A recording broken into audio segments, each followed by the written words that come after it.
जी अस्सलाम वालेकुम। आज हम निकल रहे हैं पेशावर के लिए और गाड़ी है हमारे पास होंडा सिविक्स।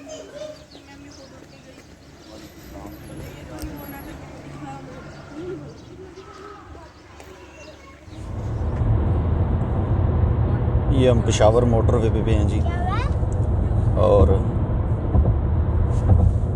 इस्लामाबाद से पेशावर का सफ़र मोटरवे वाया मोटरवे 160 किलोमीटर है।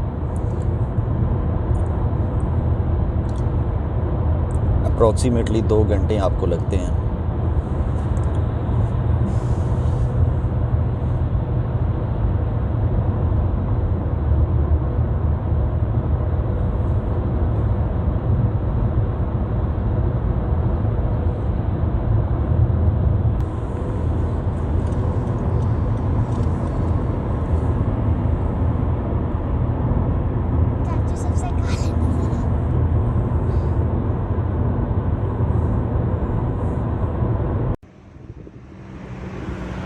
मगरब का टाइम है जी और ये मैं नमाज़ रुका हूँ यहाँ, तो चलें इंशाल्लाह चलते हैं दोबारा से।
तो ये था दोस्तों हमारा आज पेशावर का सफ़र। हम शादी के सिलसिले में यहाँ आए थे, तो आप बताइएगा आपको कैसा लगा। मेरे चैनल को सब्सक्राइब करें और बेल के आइकॉन को भी दबा दें ताकि मेरी सारी की सारी वीडियोस आप तक पहुँचती रहें।